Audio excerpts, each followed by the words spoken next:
सैफ अली खान पर जो हमला हुआ है उसको लेकर जांच तेज कर दी गई है। सैफ अली खान की मेड को थाने पर लाया गया है। क्राइम ब्रांच की टीम इस पूरे मामले की जांच कर रही है और मेड से पूछताछ की जा रही है। जिस मेड के साथ भी झड़प हुई थी और मेड को भी हल्की चोटें आई थी, उसको भी अस्पताल में उसका भी इलाज किया गया और उसके बाद उसे थाने में लाया गया है। क्राइम ब्रांच की टीम उससे पूछताछ कर रही है, इसके जरिए इस निष्कर्ष पर पहुंचना चाह रही है। तो सैफ अली खान के पर जो हमला हुआ है उसको लेकर फिल्म अभिनेता रजा मुराद का क्या कहना है, सुन लेते हैं। कॉम्प्रोमाइज कर लेते हैं बेचारे, क्या करेंगे।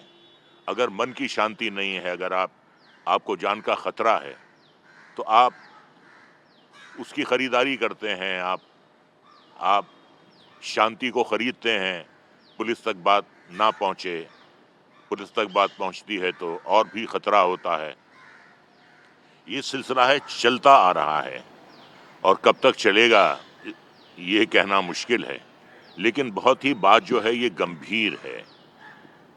उसका इरादा अगर सिर्फ चोरी करने का होता, चोर जो होता है वो तो बहुत ही उसका छोटा दिल होता है, चूहे जैसा दिल होता है। उसका मकसद चोरी करके भागना होता है, पकड़े जाना नहीं होता। और अगर वो चोरी कर लेता है तो फिर वो रुकता नहीं है, मुकाबला नहीं करता है, वो भाग जाता है।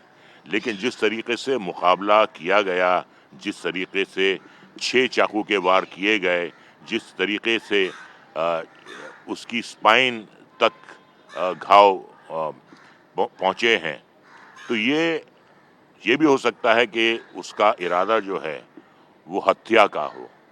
और अगर हत्या का इरादा था उसका, तो इसके पीछे कौन है, कौन करवाना चाह रहा है, ये सारी बातें जो हैं ये आएंगी, यकीनन आएंगी, मैं यकीन के साथ कह सकता हूं। लेकिन ये समस्या जो है ये सिर्फ फिल्म वालों की ही नहीं है, बल्कि ये समस्या हर देशवासी की है। उसे सुरक्षा चाहिए, उसे ऐसी घटनाएं नहीं चाहिए जहां उसे अपनी जान का खतरा हो या अपने परिवार के सदस्यों की जान का खतरा हो। इस समस्या का जो है समाधान निकलना चाहिए। और सैफ जवान है अभी, वो इस हमले से बच गए, इस जानलेवा हमले से बच गए। लेकिन शायद कोई दूसरा होता तो ना बच पाता। तो सवाल ये है कि ये सिर्फ चोरी थी या चोरी के पीछे जान लेने के इरादे से वो चोर इनके घर में दाखिल हुआ था, और दाखिल हुआ था तो कैसे हुआ था, किस तरीके से दाखिल हुआ था। हर घर में ग्रिल्स लगी होती हैं जहां बच्चे होते हैं, और हर जो दरवाज़ा होता है उसमें कई लॉक्स लगे रहते हैं, सीसीटीवी होता है।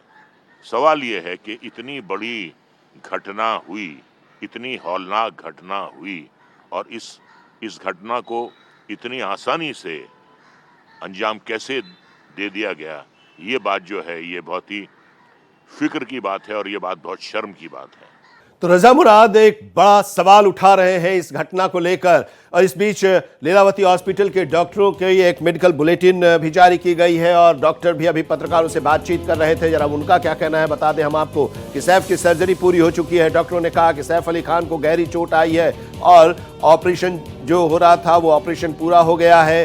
प्लास्टिक सर्जरी की जो प्रक्रिया थी वो भी पूरा हो गया है, खतरे से बाहर है। 6 जगह वार किया गया और उनके शरीर में जहां पर वार किया गया था वहां पर एक नुकीली वस्तु भी थी जिसे निकाल लिया गया है, और रीढ़ की हड्डी पर भी हमला हुआ था। और इसी को लेकर अब रजा मुराद कह रहे हैं कि आखिर ये चोरी करने के लिए गए थे या फिर उन पर हमला करने के लिए गए थे, उनकी जान लेने के लिए गए थे। फिलहाल पुलिस जांच कर रही है। जरा आंचल तिवारी हमारी सहयोगी इस वक्त मुंबई से हमारे साथ जुड़ी हुई हैं। जरा आंचल ये बताइए, डॉक्टरों ने क्या कहा, क्या स्थिति है कि सैफ अली खान की, पहला, और दूसरा ये कि क्या पुलिस किसी निष्कर्ष पर अब तक पहुंची है?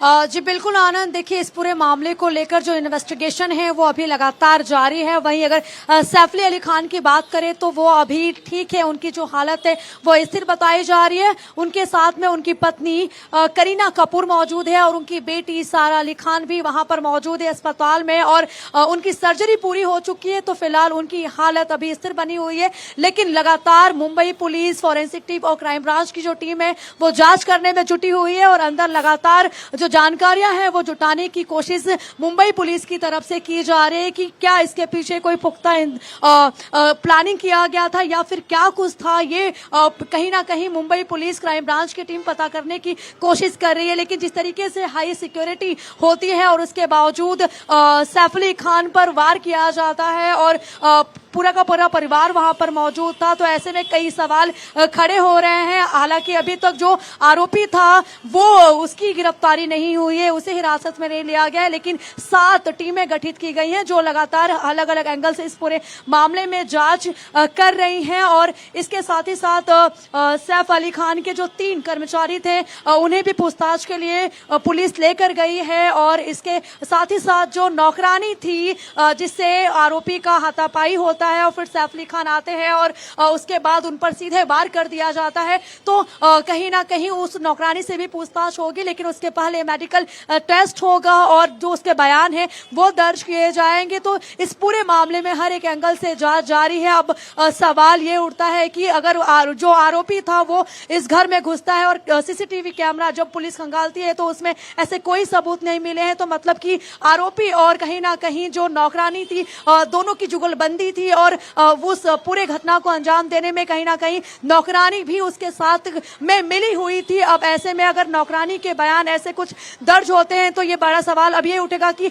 सुरक्षा के लिहाज से क्या कुछ इंतजाम किए जाएंगे। और दूसरी बात तो ये भी है कि जब ये हमला हुआ उस समय काफी शोर शराबा होता है, लोग घर में मौजूद होते हैं, जगह जगह सीसीटीवी कैमरे लगे थे, सिक्योरिटी गार्ड मौजूद होते हैं और वहां से आरोपी फरार हो जाता है और अभी तक 9 घंटे से ज्यादा का वक्त बीत चुका है लेकिन उसका पता नहीं चला है। तो ऐसे में अब विपक्ष जो है वो भी कई सवाल खड़े कर रहा है। अब ये देखना होगा कि इस पूरे मामले में हर एंगल से जांच तो पुलिस कर रही है, लेकिन आगे क्या कुछ सबूत जुटाए जाते हैं। आनंद, बिल्कुल।